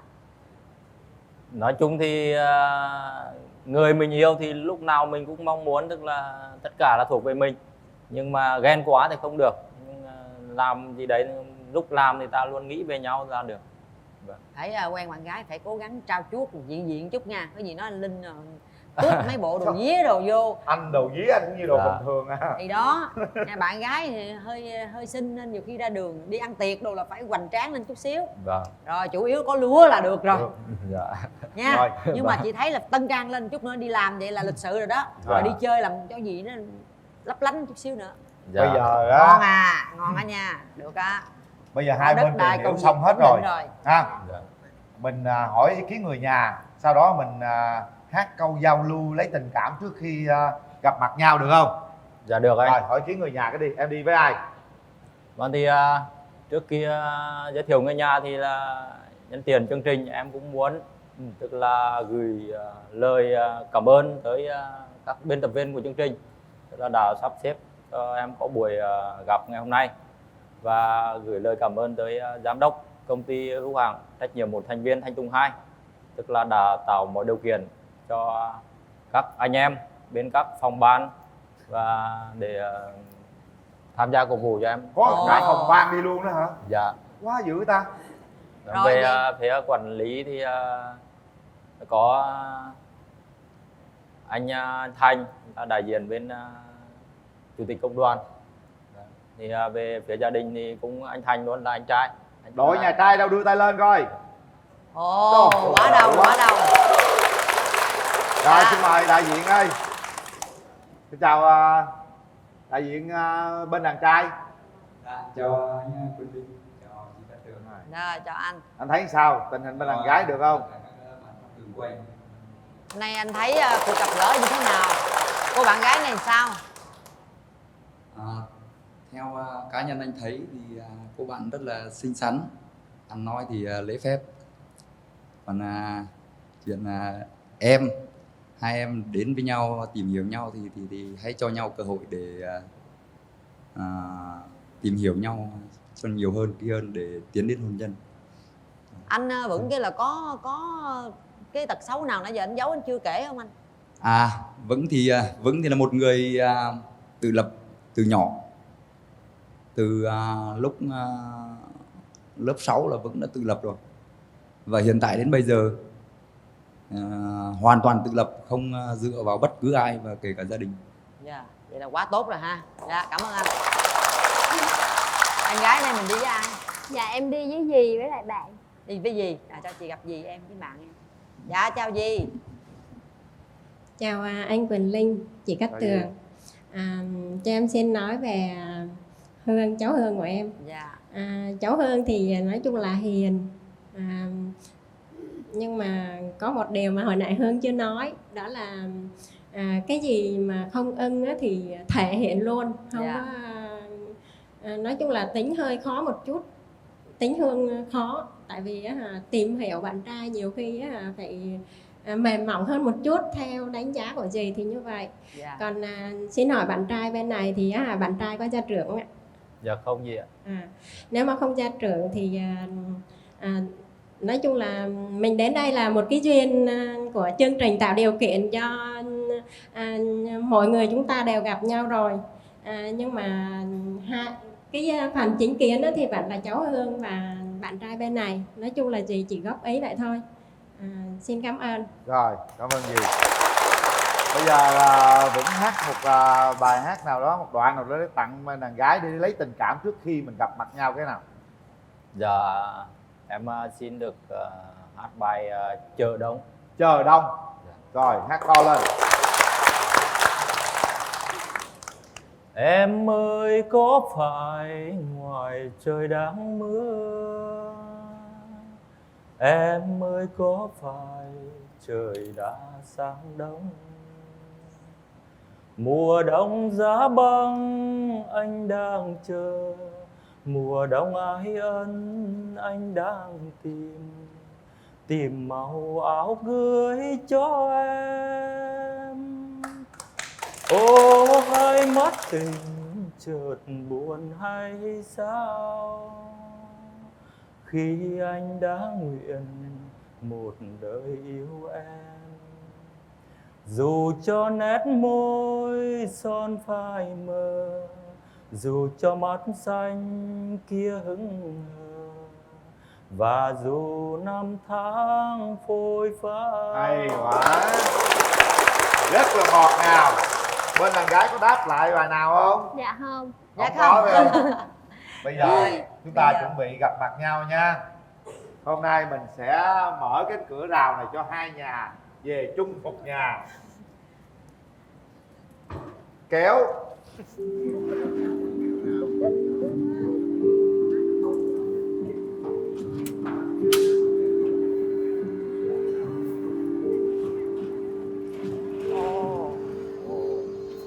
Đó. Nào hai bạn gặp nhau đi. Thì nhận được lịch quay chương trình thì anh cũng có tới tiệm và đặt cho em một bó hoa tặng em nhân ngày đầu gặp mặt. Dạ, cảm ơn. Rồi,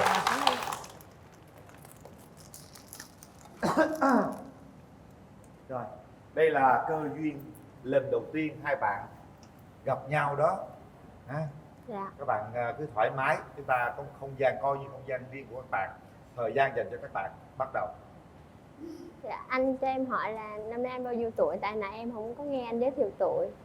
Đúng rồi, anh cũng tính là hỏi lại em, tại vì lúc nãy mới vào thì anh cũng chưa nghe được cái tên và cái nghề nghiệp của em. Anh tên là Vững, sinh năm 88. 88. Năm nay là 30. 30, hợp tuổi với em. Em tên gì nhỉ? Dạ em tên Hương. Hiện Hương. tại dạ em đang làm bên chuyên viên tư vấn tài chính tín dụng về các mặt hàng trả góp và cho vay tiêu dùng á anh. Dạ. Làm ở Làm ở Đồng Nai, Định Quán. Dạ em ở trên Định Quán luôn. trên Định Quán. Dạ. Thì hồi nãy như anh nói là nếu mà tìm hiểu được á, ví dụ như mà mình có tìm hiểu được thì khoảng bao lâu là anh cưới? Trong năm nay là anh cưới được chưa? Được em. Được hả? Trong năm nay Tại vì mẹ em cũng hối em cưới lắm rồi. Cái chương trình này mẹ cũng bảo em đăng ký nhiều lần rồi mà em thấy ngại quá, em không dám đăng ký. Nhưng mà do giờ thời gian này mẹ cũng bệnh á, nên muốn làm mẹ vui lòng thì em cũng đăng ký luôn. Thì nếu mà được thì năm nay cưới em thấy cũng được. Không phải 2 năm nữa mới cưới. Tại em coi tuổi. Dạ. Em là sinh năm bao nhiêu nhỉ? Dạ em sinh năm tuổi đúng thì là 92 nhưng mà trên giấy tờ thì là 91 nên bảo 88 thì hợp tuổi với em. Cũng xem tuổi. Bói còn nói gì nữa không em? Nói luôn với ảnh đi. Dạ tại hồi trước cũng một thời gian đi nghiện coi bói nên cũng hơi kén đó. Dạ là anh ở Nghệ An thì bói nói cũng không được quen người cùng quê. Hả? Nên cứ lựa mấy người khác quê không. Bữa nay coi lại rồi, nay coi lại nha. Nay coi lại là cùng quê cũng lấy được. Dạ. Đổi phong thủy rồi vậy đó. Giờ để em tin anh Quyền Linh vậy. Quê em là ở Yên Thành, em về Yên Thành năm nào chưa? Dạ cũng có về mấy lần. Dạ ở ngoài đó giờ còn cô với chú, còn ba với mẹ ở trong này. Ở trong này có 2 chú ở trong này. Ở ngoài quê thì còn 1 chú với 1 cô, còn họ hàng thì cũng nhiều lắm anh. Rồi. Dạ. Yên Thành thì lại gần, nhưng anh em Yên Thành thì trong công ty cũng rất nhiều. Mình vô chuyện tình yêu đi. Sáng luôn đó. Vô chuyện tình yêu đi. Vô chuyện mình hẹn hò sao? Bây giờ lần đầu tiên mình cảm nhận về nhau thế nào các bạn? Anh thấy thì em có mái tóc và nụ cười rất đẹp. Dạ em cảm ơn. Da trắng. Nói chung là đẹp ngoài sức tưởng tượng của anh. Dạ. Cho em hỏi hiện tại là anh ở Đồng Nai mà anh ở khu vực nào? Anh thì hiện tại là đang ở Vĩnh Cửu, Đồng Nai. Ở và làm việc ở đó luôn. Dạ. Không biết. Ngã Ba Trị An em biết không? Dạ không. Không biết. Thế thì chắc là em biết thành phố Biên Hòa. Nhưng mà rồi. từ đó lên nhà em chắc cũng gần nhỉ? Em lên Định Quán đó. Dạ. Thì cũng gần. Dạ thì nếu mà mình chọn đi thì có cơ hội thì em mời anh lên nhà em chơi nha, lên cho biết nhà. Rồi. Em cảm nhận anh ấy thế nào? Em không biết nữa. Gì không? Không, anh không hỏi. Nói chung là nhìn ảnh cũng có duyên, nhưng mà hơi ốm thôi, nhưng mà chắc về nuôi mập được. Đúng rồi, phụ nữ khác tay nuôi là mập thôi. Đúng rồi, thì phải có người vợ nuôi ăn uống đầy đủ thì nó mập lên.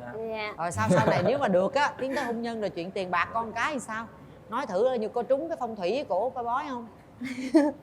Không biết rồi chị ơi. Chị hỏi ảnh đi em, bây giờ lấy nhau về tiền bạc ai quản lý, con cái anh muốn sanh rồi mấy đứa sao, hỏi ảnh đi.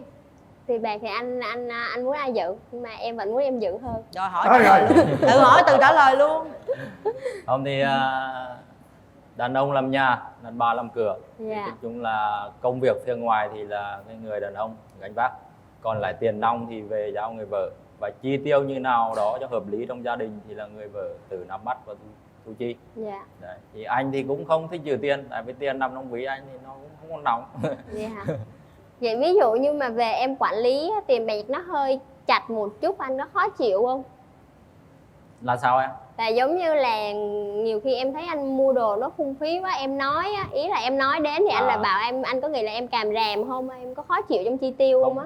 Mua những mà mua cái đồ đạc gì mà để cho sắm sửa cho gia đình ấy, thì là mình phải hỏi ý kiến vợ chứ.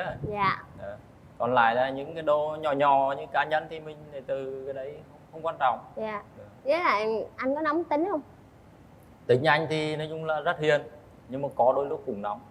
Nóng mà anh có bao giờ anh đánh không? Không, nóng là nói chung là anh ngủ à. Dạ. Ồ, Không hay quá có ta.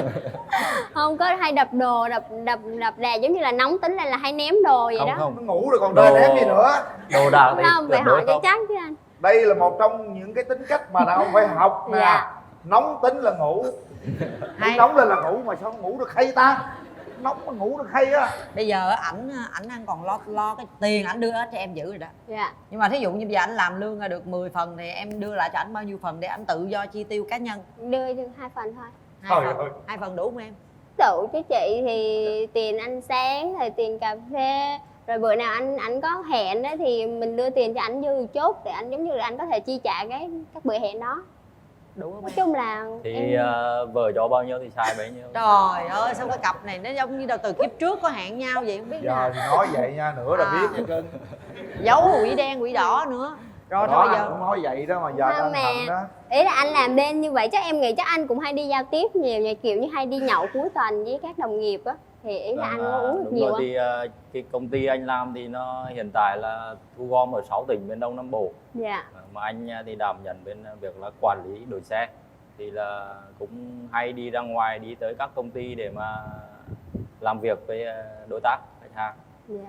Rồi về nhà thì nói chung anh em bên đổi xe thì về anh em quản lý thì cũng hay, tức là có nhậu nhẹt với nhau. Dạ. Nhậu nhưng mà đừng có lầy là được. Không lầy, anh không lầy đừng có đâu. nói nhiều. nhậu vô là anh thức, mà nóng thì anh ngủ. Đấy là nhậu cũng được nhưng mà biết kiềm chế bản thân, chứ đừng nhậu xịn xong rồi về nhà nói nhiều quá đi hay là nóng tính lên thì cái đó thì em sợ. Với lại nếu nhậu được thì về cho nhậu với ba. Trời ơi. Tại nhà em cũng mở quán nhậu á, Ở nhà mở quán nhậu. thì về nhậu với ba hả? Ta có ý rồi đó. Anh nãy thích giờ đi câu cá hả? Câu Ờ. cá thì hợp với chú em. Chú em rảnh là chú em cũng hay đi câu lắm. Thế có dịp thì anh sẽ đưa em lên Hồ Trị An đi Dạ. câu cá. nãy giờ nghe nhậu với ba, câu cá với chú, còn lúc nào là lúc đi chơi với em? Thì lúc nào cũng được, thì đi chơi với em xong về nhậu với ba rồi đi câu cá với chú. Em dành thời gian nào? Em thì thời gian của em là công việc của em hầu như là làm suốt tuần, không có được nghỉ cuối tuần. Cuối tuần giống như là có việc gì thì mới xin phép nghỉ thôi, còn bình thường là em hay nghỉ những ngày giữa tuần. Dạ.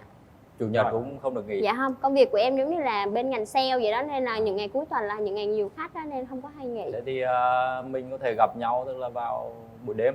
Hả? Đi mấy giờ? Tức là sau giờ làm đấy anh. Từ chỗ Bình anh Kiều làm mà thì giờ lên anh tới chạy. nhà em là xa lắm. Anh nghĩ là chạy lên đấy tầm 45 phút. 45 phút mà anh đi chơi với em chắc anh phải ở lại luôn chứ anh đâu có về được đâu. Được, ở lại được, ở lại đường, được. đường nguy hiểm lắm. Vô rồi. Thôi bây giờ không nói nhiều nữa. Bây giờ bạn trai có một cái món quà định vẽ. Ồ để dạ tặng hả? cho Trời ơi, tặng đi. cô gái. Tặng lấy điểm liền. Anh thì nói chung là lâu rồi cũng không cầm, nhưng mà hôm nay thì cũng nói chung xấu nhưng mà cũng thể hiện một tí để tặng em coi như là món quà từ tay anh ấy. Rồi, vẽ đi em. Vẽ chữ tiền, cô thích lắm á. Vẽ tiền. Em đặt lên trên này được không? Đâu, Xoay đặt ra. ở đâu? Rồi, cứ vẽ đi. Nào.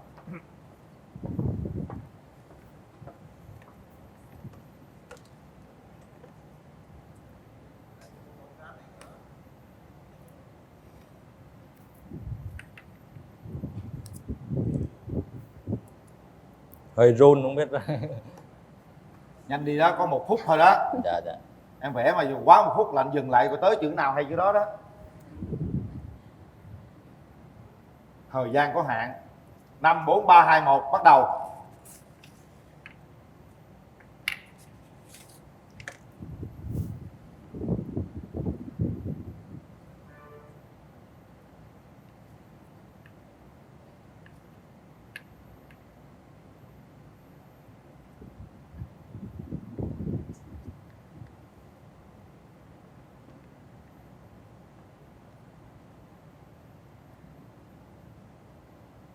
Lâu quá. Thư pháp người ta cần thư giãn anh. Thư Pháp giãn anh đi. căng thẳng quá. sao Tối gì viết? vẽ đi. Ông là muốn vẽ, như tối về vẽ cổ không tin, cổ tưởng đâu là nhờ ông thầy thư pháp vẽ. Rồi ông lên đây vẽ người ta mới tin mình là ông thầy đồ. Vẽ sẵn ở nhà cũng được. Người ta không tin. Quay phim để gửi lại. Chữ gì đây? Chắc chữ ngủ quá. Hả? Chữ N rồi đó. Ngủ. N là chữ nhậu đó. Thấy chưa? Chữ H kìa.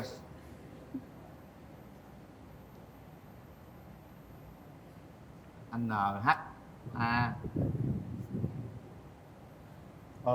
Nhớ. Nhậu đó mà nhậu. Có chữ nhớ chữ nhậu sao nè. Ổng kết là nhớ nhậu.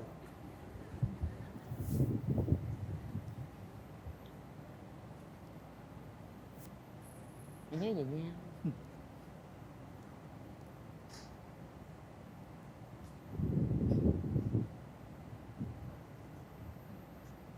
Thôi hết thời gian. Rồi đó, tặng gì đi. Qua mình tặng nguyên cái chữ đó xong mình nói gì nói đi em. Cái này anh viết vội cho nên nó cũng không được đẹp lắm, nhưng mà hôm nay gặp nhau thì anh ghi chữ này tặng em, tức là với ý nghĩa tức là mình có duyên gặp mặt ngày hôm nay, thì hy vọng sau này từ ngày hôm nay thì mình sẽ luôn nhớ về nhau. Tặng em. Rồi cho cái chỗ ngồi đi em. Rồi. Em cảm nhận về món quà của ảnh như thế nào? Ngồi đi em. Sao? Chưa khô nữa nha. Dạ. Đẹp không? Dạ. Đẹp. Thôi bây giờ tặng quà cũng rồi, tâm sự hết rồi, bây giờ đến thời gian bấm nút. Trước khi bấm nút thì em gái có còn muốn nói gì nữa không? Không chị.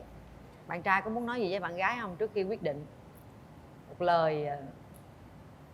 Thì mình lên đây tức là có duyên, tức là gặp mặt hôm nay rồi, tức là từ lúc đêm anh từ 2 giờ sáng là chưa ngủ ấy. Bây giờ thì gặp được em anh rất vui.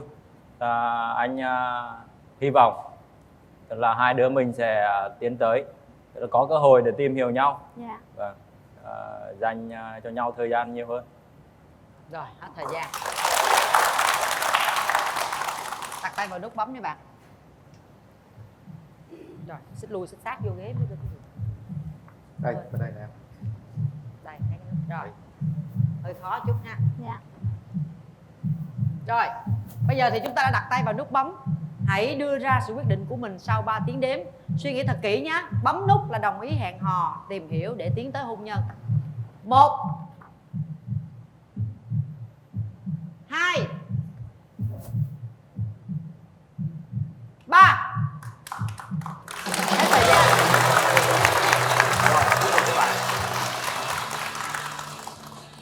Rồi, nắm tay nhau đi hai bạn. Bây giờ chính thức từ giây phút này trong chương trình Bạn Có Hẹn Hò, trước sự chứng kiến của bao nhiêu người thân của các bạn đã chính thức hẹn hò với nhau. Từ đây chúng ta có thể phát triển cái mối quan hệ này sẽ tiến xa hơn nữa nha. Đây là chiếc vé xem phim của cụm đạp Cinebox 212 để chiến thắng gửi tặng các bạn. Chúc các bạn sẽ có một không gian thật là lãng mạn để yêu nhau nhiều hơn. Bây giờ thì không thể thiếu một cái nụ hôn đầu tiên ha. Nhanh lên chị đất ơi. Nào, bạn trai. Nắm tay sao buông ra rồi? Hôn đi bạn.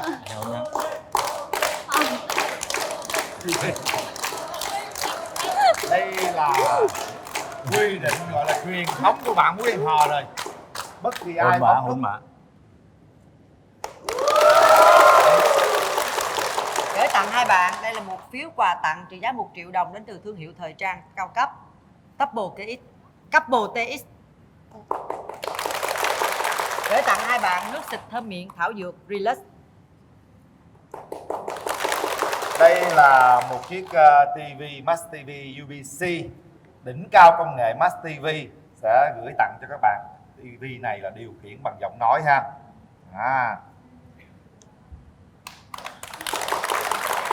Ủa em ơi, xin lỗi em ơi, cái TV là tặng khi đám cưới hay là tặng luôn? Rồi. Nói lại.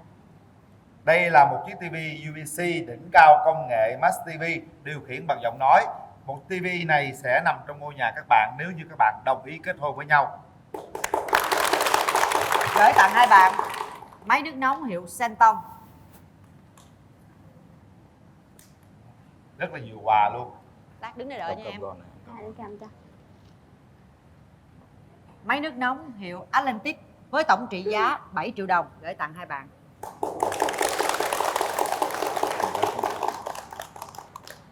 Thôi, như vậy là ngày hôm nay chúng ta đã có tình yêu nè, có thời gian hẹn hò với nhau và có những phần quà của chương trình. Chúc các bạn hạnh phúc và mau tiến tới hôn nhân nha. Em cảm ơn anh. Cảm ơn chị. Quà của bạn đây nữa, cố gắng ôm cho hết nha. Rồi, ôm cái đó đi. Cái này để tôi. Rồi, đi thôi. Tìm hiểu nhau, đi hướng đó. Vẫn nắm tay nhau. Cho dù có bao nhiêu quà, có bao nhiêu tiền vẫn nắm tay nhau nhé các bạn. Tìm cách sao nắm tay không được thì nắm chân. Đó, nè. Rồi. Rồi, cảm ơn hai em.